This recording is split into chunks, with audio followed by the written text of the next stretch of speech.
পদ্মর সাথে অসভ্যতামি করায় গীতার কাছে জব্দ হলো কৃপান। সম্পূর্ণ জানতে ভিডিওটিতে একটি লাইক করে প্রথম থেকেই দেখতে থাকো। গল্পের শুরুতেই দেখা যায় কৃপান তো চলে গেছে বড়বাবুর কাছে।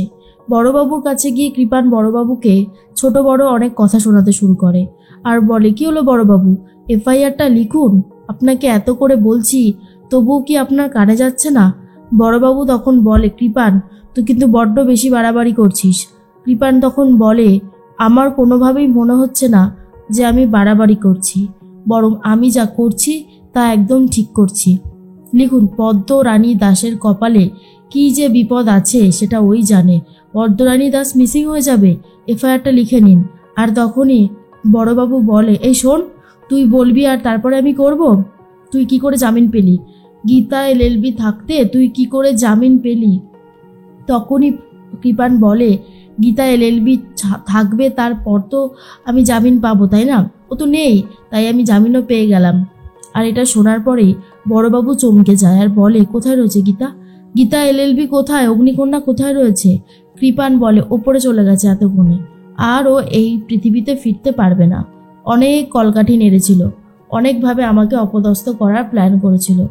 এমন জব্দ করেছি না, সারা জীবনের মতো এবারে টের পাবে। তখনই কৃপানকে ঘাড় ধাক্কা দিয়ে বার করে দিতে চায় বড়বাবু। আর কৃপান বলে, এই যে বড়বাবু, আপনি কিরণকান্তি ব্যানার্জির ছেলের গায়ে হাত দিয়ে মোটেও ঠিক কাজ করলেন না। এখান থেকে আপনাকে সুরসুর করে পালাতে হবে, আর আপনাকে আমি এখান থেকে বার করে তবেই ছাড়ব। বড়বাবু তখন বলে, মুখ সামলে কথা বল, বুঝেছিস? মুখ সামলে কথা বল, না হলে কিন্তু তোকে ছাড়বো না। এরপর কৃপান বলে, কি করবেন? আপনি চাইলেও কিছু করতে পারবেন না। আপনার কাছে আগে করে গেলাম এফআইআরটা, এবার আমি যাই, এখনো অনেক কাজ বাকি আছে। এরপর কৃপান চলে যায়। আর তখনই বড়বাবু তাড়াতাড়ি করে ফোন করেছে ভজনকে, আর ভজনকে ফোন করে বলে, গীতা এলএলবি কোথায়? ভজন তখন বলে, আরে বড়বাবু যে, দেখুন, পুলিশ আর উকিলের সাথে সম্পর্কটা তো ভালো থাকবেই, তাই না? আমিও ভাবছিলাম আপনার সাথে সম্পর্কটা ভালো করে নেব, কিন্তু আপনি তো সেটা করতেই চান না। বলুন, হঠাৎ করে ফোন টোন করেছেন, কি ব্যাপার? বড়বাবু বলে, অগ্নিকন্যা কোথায়? গীতা কোথায়? ভজন তখন বলে, সেটা আমি কি করে জানবো, আমি তো জানি না। এরপরেই অগ্নিকন্যার কোনো খোঁজ পাচ্ছে না বড়বাবু। অগ্নিকন্যাকে অনেকবার ফোন করতে থাকে, তবুও গীতা ফোন ধরছে না। এদিকে কৃপান যাওয়ার সময় একটা বিয়ের কার্ড দিয়ে গেছে বড়বাবুকে, আর সেই কার্ড খুলে দেখে স্বস্তিক আর কাব্যর নাম লেখা রয়েছে। বড়বাবু তখন ভয় পেয়ে যায়। বড়বাবু ভাবে, তাহলে কি এই অগ্নিজিৎ মুখার্জির স্বস্তিকের সাথে অগ্নিকন্যার বিয়ে হওয়ার কথাটা পুরোই একটা ভুল ঘটনা? না না, কিছু তো একটা ব্যাপার হয়েছে, কিন্তু অগ্নিকন্যা কোথায় রয়েছে? কি করে খুঁজবো এখন অগ্নিকন্যাকে? এর মধ্যেই অগ্নিজিৎ মুখার্জি বাড়িতে আসতেই তখনই মনে মনে ভাবতে থাকে প্রলয়, একটা কথা আমি বুঝতে পারছি না দাদা, তুমি কেন কিছু সবাইকে বলছো না? তোমার চোখ মুখ দেখে বোঝা যাচ্ছে কিছু একটা হয়েছে।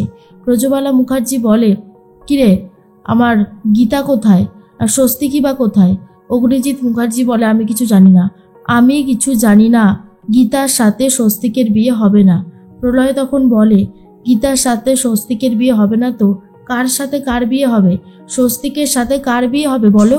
আর তখনই অগ্নিজিৎ মুখার্জি বলে, কার আবার? কাব্যর বিয়ে হবে। প্রলয় বলে, এটা তুমি করতে পারো না দাদা, স্বস্তিক কিন্তু শুধুমাত্র গীতাকেই ভালোবাসে, তুমি এইভাবে স্বস্তিকের জীবনটা নষ্ট করে দিও না।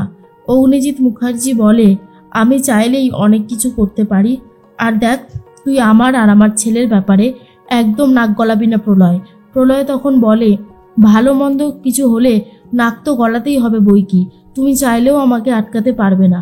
এখনো সময় আছে দাদা, সত্যিটা বলো, কেন তুমি এমনটা করছো? কোথায় রয়েছে ওরা দুজন? কোথায় রয়েছে গীতা? এর মধ্যেই তখন জাগৃতি বলে, কি হচ্ছে কি প্রলয়?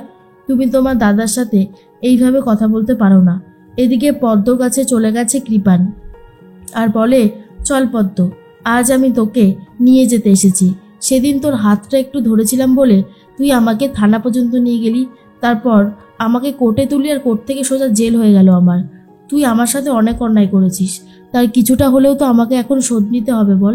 আমি তো কোনোভাবেই তোকে ছেড়ে দিতে পারবো না, আমার গায়ে তো কিরণকান্তি ব্যানার্জির রক্ত বইছে, তাই না? এরপর পদ্ম বলে, কৃপান দাদাবাবু, আপনি কিন্তু একবার অন্যায় করেছেন, আর অন্যায় করবেন না, ছেড়ে দিন আমার হাত। কিন্তু কৃপান কোনোভাবেই হাত ছাড়তে চায় না, আর তারপরেই এগিয়ে যেতে থাকে। আর অন্যদিকে পদ্ম পালাতে শুরু করেছে। কৃপান ফোন করে তার বন্ধুকে বলে দেয়, শোন, আজকে সমস্ত আসর রেডি রাখ, আমি পদ্মকে নিয়ে যাচ্ছি, পদ্ম আজকে আসরে নাচ করবে। এরপর পদ্ম পালাতে শুরু করলে কোনোভাবেই আর পেরে ওঠে না কৃপানের সাথে। একটা সময় গিয়ে দাঁড়িয়ে পড়েছে পদ্ম, আর তখনই কৃপান হাত ধরে টানতে টানতে নিয়ে যায় আসরে, আর বলে, নে আজকে তুই নাচ শুরু কর, আজকে তোর নাচ দেখতে দেখতেই আমরা সবাই মিলে ড্রিঙ্কস করবো। কিরে, শুরু কর। পদ্ম কিছু করতে চায় না বলে পদ্মর মাথাতেই ড্রিঙ্কস ঢেলে দেওয়ার প্ল্যান করে কৃপান। তখনই চলে এসেছে গীতা। গীতা এসে সবাইকে চমকে দেয়। কৃপান তো রীতিমতো হা হয়ে গেছে, কারণ কৃপানরা ভেবেছিল গীতা আর বেঁচেই নেই, কিন্তু গীতা যে এইভাবে ফিরে আসবে সেটা ভাবতেই পারেনি কৃপান। আর তখনই গীতা বলে, কিরে বাবু সোনা, কি ভেবেছিলিস তুই আমি কোনোদিনও ফিরতে পারবো না এখানে? সেটা তো হবে না, আমাকে তো ফিরতেই হতো। তখনই বাবু সোনা ভয় পেয়ে যায়, মনে মনে ভাবে, ও কি করে আসলো এখানে? ওর তো এখানে আসার কথা ছিল না, তবুও ও কি করে আসতে পারলো না? ঘটনাটাও তো খুব একটা ভালো হলো না। এর মধ্যেই গীতা ফোন করেছে অগ্নিজিৎ মুখার্জিকে, আর বলে, কি ব্যাপার অগ্নিজিৎ মুখার্জি, কেমন আছেন? আর তখনই অগ্নিজিৎ মুখার্জি বলে, কে কে বলছেন আপনি? তখনই গীতা বলে, কেন আমাকে চিনতে পারছেন না? আমি স্বয়ং গীতা, অ্যাডভোকেট গীতা এলএলবি। আর এই কথাটা শোনার পর অগ্নিজিৎ মুখার্জি চমকে গেছে, কারণ অগ্নিজিৎ মুখার্জিও বিশ্বাস করেছিল যে গীতা আর নেই, গীতা আর বেঁচে থাকতে পারে না। হঠাৎ করে সেই গীতা ফোন করেছে, এটা ভাবতেই অগ্নিজিৎ মুখার্জির কেমন একটা লাগে। তখনই অগ্নিজিৎ মুখার্জিকে গীতা বলে, আপনি আমাকে মারার প্ল্যান করেছিলেন? স্বস্তিক বাবু কোথায়? হ্যাঁ বলুন, স্বস্তিক বাবু কোথায়? তখনই অগ্নিজিৎ মুখার্জি বলে, সেটা তো আমিও জানি না, স্বস্তিক কোথায় আমিও জানতে চাই। আর তুমি তুমি বেঁচে আছো? গীতা তখন বলে, হ্যাঁ, বেঁচে তো আমাকে থাকতেই হতো, আপনাদের মতন অপরাধীদের শাস্তি দিতে গেলে আমাকে বেঁচে না থাকলে হবে? আমি একদম সুস্থ আছি। আপনারা আমাকে কোপ দিয়ে মারতে চেয়েছিলেন, কিন্তু আমিও ছাড়ার পাত্রীটা না। ফিরে তো আমি এসেছি, লড়াই আমি করবই, আর তারপর বুঝিয়ে দেব এই গীতা এলএলবি চাইলে কি করতে পারে আর কি পারে না। আর আমার সামনে দাঁড়িয়ে রয়েছে বাবু সোনা, ও আবার পদ্মকে অ্যাটাক করতে চেয়েছিল। ও ভেবেছে পদ্মর হয়তো কেউ নেই, কিন্তু পদ্মর এখনও উকিল দিদি বেঁচে আছে, আর যতদিন বেঁচে থাকবে ততদিন পদ্মর সম্মান রক্ষা করার দায়িত্ব আমার। আর শুনুন, আপনি আপনার ছেলের সন্ধান পেতে চান? অগ্নিজিৎ মুখার্জি বলে, তুমি জানো আমার ছেলে কোথায় আছে? বলো না আমার ছেলে কোথায় আছে? গীতা তখন বলে, যদি ছেলের সন্ধান পান চান তাহলে চলে আসুন কলোনিতে। আর এটা শুনে অগ্নিজিৎ মুখার্জি পুরোই অবাক হয়ে যায়।